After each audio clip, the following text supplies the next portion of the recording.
মানে আপনার বাচ্চা যদি পড়ালেখা করে সেখানে, তাহলে কি ওই বোর্ডগুলোতে, অর্থাৎ সরকার অনুমোদিত যে সমস্ত সরকারের যে সমস্ত স্কুল বোর্ড আছে, এগুলোতে পড়লে তার টিউশন ফিস প্লাস হচ্ছে এডুকেশনাল সাপ্লাইজ, অর্থাৎ হচ্ছে যে আপনার পেন, তারপর হচ্ছে যে কি পেপার, তারপর হচ্ছে যদি কোনো বুক থাকে, এক্সাম থাকে বা অন্যান্য ফিল্ড ট্রিপ থাকে, pretty much you don't have to pay.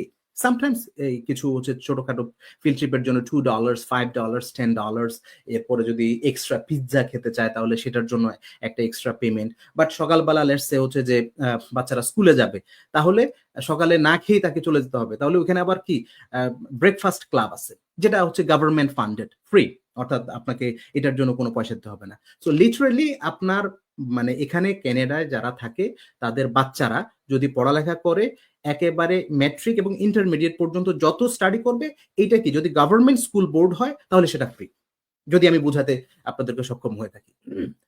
Wherever আপনি যখন কানাডাতে আসবেন এবং আপনার পরিকল্পনাটা হচ্ছে যে বাচ্চাকে পাঠানোর মাধ্যমে আমি কানাডাতে ইন করব, this is what is your plan.